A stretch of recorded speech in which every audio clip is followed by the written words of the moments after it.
सभी को नमस्कार। उम्मीद है आप अच्छे होंगे, बहुत अच्छे से अपनी पढ़ाई पर लगे होंगे। जैसा कि आप सभी का एग्ज़ाम 17 नवंबर का जो आपका ग्रुप डी का एग्ज़ाम है, उसके लिए आप साइंस को बहुत ज़्यादा महत्व दे रहे होंगे, क्योंकि बिना साइंस के सिलेक्शन होना इम्पॉसिबल है ग्रुप डी में। आप सभी साइंस को लेकर चिंतित ना होए। अगर आप सभी इस चैनल पर पहली बार आए हैं तो चैनल को सब्सक्राइब कर लीजिएगा और वीडियो को अंत तक देखिएगा। चलते हैं आज के महत्वपूर्ण सवाल पे जो रेलवे के एग्जाम में पूछा गया है। तो पहला सवाल है, एक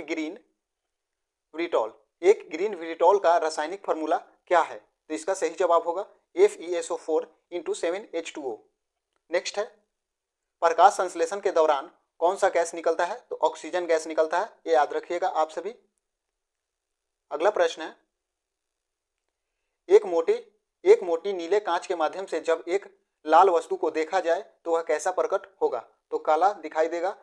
एक वस्तु का वजन सबसे कम कहाँ रखने पर होगा? भूमध्य रेखा पर रखने पर वस्तु का वजन घट जाता है, ये भी याद रखिएगा आप सभी।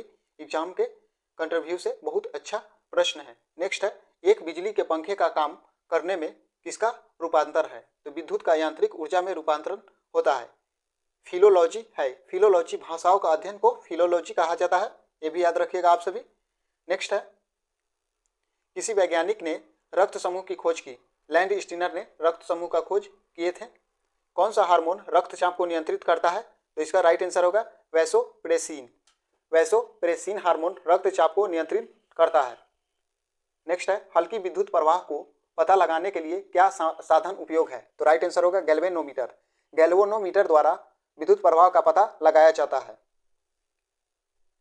नेक्स्ट है, अनैच्छिक मांसपेशियां किसके द्वारा नियंत्रित होती है? तो रीढ़ की हड्डी के द्वारा नियंत्रित होती है अनैच्छिक मांसपेशियां। नाइट्रिक अम्ल के लवण को क्या कहा जाता है? नाइट्रेट। पानी में हवाई बुलबुले किस वजह से चमकते हैं? पानी में हवाई बुलबुले किस वजह से चमकते हैं? तो इसका राइट आंसर होगा पूर्ण आंतरिक प्रतिबिंब। कुल आंतरिक प्रतिबिंब के कारण पानी में हवाई बुलबुले चमकते हैं, याद रखिएगा। अगला प्रश्न है, स्त्री में गर्म होने वाला तत्व क्या है? तो नाइक्रोम। आप सभी गांधी युग के बारे में अगर एक वीडियो बना है, उसमें संपूर्ण गांधी जी के बारे में जितने भी प्रश्न बने हैं उस प्रश्न को उसमें डाला गया है, तो अच्छे से आप सभी उसे देखिएगा जाकर और अपने दोस्तों को भी शेयर कर दीजिएगा और लाइक कर दीजिएगा उस वीडियो को।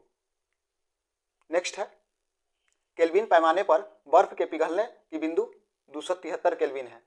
हाइड्रोजन परमाणु में प्रोटॉन, इलेक्ट्रॉन और न्यूट्रॉन क्रमशः किस रूप में शामिल है? तो प्रोटॉन है एक, पहला है इलेक्ट्रॉन एक और न्यूट्रॉन पर 0 परमाणु शामिल है। नेक्स्ट है, ब्रह्मांड में सबसे हल्का तत्व कौन सा है? ब्रह्मांड में सबसे हल्का तत्व हाइड्रोजन है। सीने-बार एक अयस्क है, पारा का अयस्क है सीने-बार। पेट्रोल में टेट्राइथाइल लेड क्यों मिलाया जाता है? तो राइट आंसर होगा एंटीनो किंग रेटिंग में वृद्धि के लिए। नेक्स्ट है, पेड़ से क्या निकलने के कारण रात में पेड़ के नीचे सोना उचित नहीं है? तो इसका राइट आंसर होगा कार्बन डाइऑक्साइड निकलता है। अगला प्रश्न है, भौतिक परिवर्तन है, पानी का उबलना भौतिक परिवर्तन कहलाता है। नेक्स्ट है, तंत्रिका तंत्र का कौन सा भाग अनैच्छिक क्रियाओं को नियंत्रित करता है? तो इसका राइट आंसर होगा स्पाइनल कॉर्ड, जिसे रीढ़ की हड्डी कहा जाता है। नेक्स्ट है, ट्रांजिस्टर 2 डैश का एक संयोजन है, तो डायोड का संयोजन है। एल्युमिनियम प्राप्त करने के लिए किस खनिज का उपयोग किया जाता है? बॉक्साइट का उपयोग किया जाता है। रक्त में आयरन की प्रतिशत है 30 से 40%। रक्त में आयरन की प्रतिशत कितना है? 30 से 40%। अगला प्रश्न है, भौतिक चिकित्सा में किन विकिरणों का उपयोग होता है? तो गामा किरणें का उपयोग होता है। वैज्ञानिक जिसने रक्त समूह की खोज की? लैंड स्टीनर ने रक्त समूह की खोज किए थे।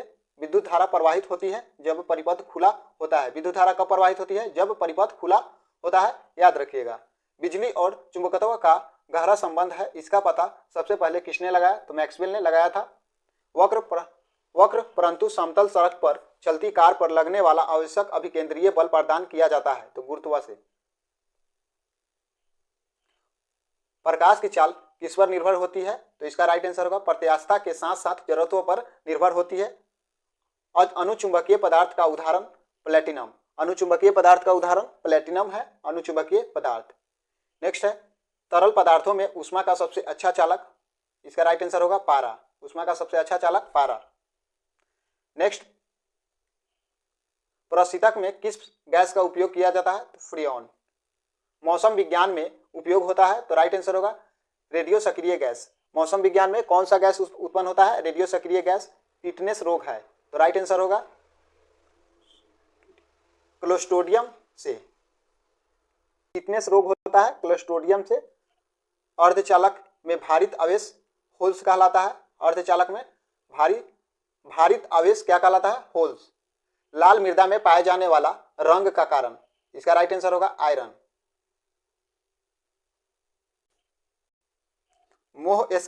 मोह स्केल से किसे मापा जाता है? तो इसका सही जवाब होगा खनिज की कठोरता मापा जाता है मोह स्केल से।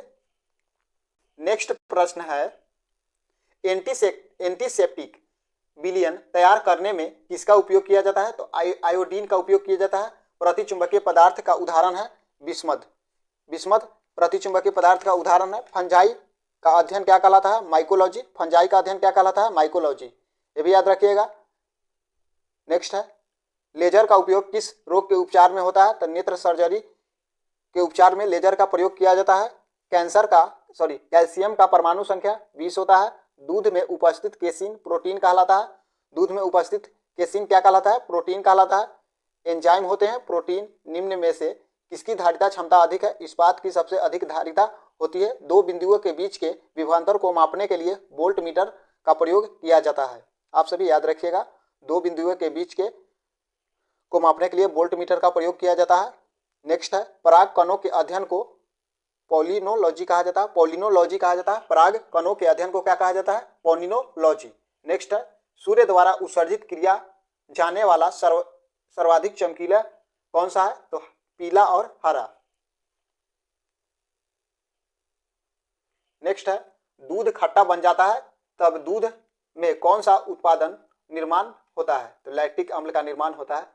लेजर के समर्थन में वैज्ञानिक सिद्धांत को सर्वप्रथम डैश ने प्रस्तुत किया। तो मैक्सवेल ने प्रस्तुत किया था कि लेजर के सर्वप्रथम वैज्ञानिक सिद्धांत को किसने प्रस्तुत किया? मैक्सवेल ने।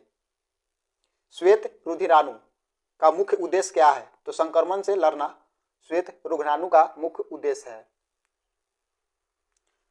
दाल में प्रोटीन की मात्रा सबसे अधिक होती है, याद रखिएगा। नेत्रदान में दाता की आंख के कौन से भाग का उपयोग किया जाता है? तो कॉर्निया को दान में दिया जाता है। अगला प्रश्न है जब प्रकाश का अपवर्तन होता है तब निम्नलिखित में से किसमें कोई परिवर्तन नहीं होता है? तो आवृत्ति में कोई परिवर्तन नहीं होता है। पत्ते के डैश भाग में अधिक प्रकाश संश्लेषण प्रक्रिया होती है। तो ऊपरी भाग में सबसे अधिक प्रकाश संश्लेषण की प्रक्रिया होती है पत्ते में। अगर दोस्तों आप सभी को ऐसे ही साइंस से लेकर प्रश्न चाहिए तो आप सभी अपने दोस्तों में शेयर कीजिए और कमेंट में हमें बताइए कि किस टॉपिक पर आपको वीडियो चाहिए। आगे चलते हैं नेक्स्ट पेज पे। नेक्स्ट सवाल है फ्लोराइड डैश को हानि पहुंचाता है? दांतों को हानि पहुंचाता है। चावल को बार बार धोने से विटामिन कौन सा विटामिन नष्ट होता है? तो विटामिन B6 नष्ट होता है। चावल को बार बार धोने से विटामिन B6 नष्ट होता है, याद रखिएगा। और अपने घरों में मम्मी को मना कीजिएगा कि चावल को बार बार ना धोए। हाइड्रोजन गैस की प्रवाह से तेल को वसा में परिवर्तित करने की प्रक्रिया को हाइड्रोजेशन कहा जाता है। हाइड्रोजनेशन कहा जाता है। नेक्स्ट है डैश धागे में आग पकड़ने की बहुत कम क्षमता है। कपास धागे में आग पकड़ने की बहुत ही कम क्षमता होती है। अति प्रतिक्रियाशील पदार्थ है एल्किली धातु में अति प्रतिक्रियाशील पदार्थ होते हैं। क्रैकिंग प्रक्रिया किससे संबंधित है? पेट्रोल उत्पादन से क्रैकिंग क्रिया संबंधित है। नेक्स्ट है रासायनिक तत्व बेरियम की परमाणु संख्या 56 होती है। 13 प्रकोष्ठ युक्त हृदय में रहता है। तो तेलचट्टा में 13 प्रकोष्ठ युक्त हृदय पाए जाते हैं, याद रखिएगा। अग्निशामक में कौन सा गैस प्रयोग होता है? तो कार्बन डाइऑक्साइड। भोजन की ऊर्जा डैश में अंकी जाती है, तो कैलोरी में अंकी किया जाती है। नेक्स्ट है हृदय संबंधित बीमारी जानने हेतु ईसीजी किया जाता है। हृदय की जांच के लिए, हृदय रोग की जांच के लिए ईसीजी का प्रयोग किया जाता है, उससे पता लगाया जाता है। चंद्रमा पृथ्वी का उपग्रह है। जब आप टमाटर खाते हैं तो आप उसका कौन सा भाग खाते हैं, तो फल भाग खाते हैं। सिस्मोग्राफ द्वारा क्या मापा जाता है, भूकंप, भूकंप मापा जाता है सिस्मोग्राफ द्वारा। कौन सा ग्रह वलय युक्त है, तो शनि। खून का थक्का बनाने के लिए कौन सा विटामिन जिम्मेवार है, तो विटामिन के। मयूंज मेटल किसकी मिश्र धातु है, तो इसका सही जवाब होगा कॉपर और जिंक की मिश्र धातु है। क्लोरीन 37 किसको कहते हैं, समस्थानिक है। प्रकाश की द्वैध प्रकृति किससे दर्शाई जाती है, तो विवर्तन और फोटो इलेक्ट्रॉनिक प्रभाव से। विवर्तन और फोटो इलेक्ट्रॉनिक प्रभाव से प्रकाश की द्वैध प्रकृति दर्शाई जाती है।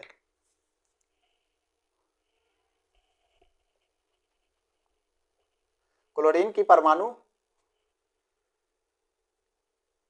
इसमें दिया गया है इस प्रश्न में, क्लोरीन की परमाणु संख्या 17, अपरमाणु द्रव्यमान 35 और क्लोरीन की परमाणु संख्या 17 अपरमाणु द्रव्यमान 37 को कहते हैं, तो इसका सही जवाब होगा समस्थानिक, याद रखिएगा। दोस्तों आज के लिए इतना ही, मिलते हैं नेक्स्ट साइंस के कुछ इंपॉर्टेंट सवाल लेकर अगले वीडियो में हम लेकर आएंगे। आज के लिए इतना ही। अगर इससे पहले वाले वीडियो नहीं देखे हैं तो उसे अच्छे ढंग से देखिए और अपनी पढ़ाई जारी रखिए। और गांधी युग के बारे में भी नहीं देखे हैं तो एक वीडियो 6 से 7 मिनट का है, उसे जरूर जाकर देखिएगा। आप सभी का प्यार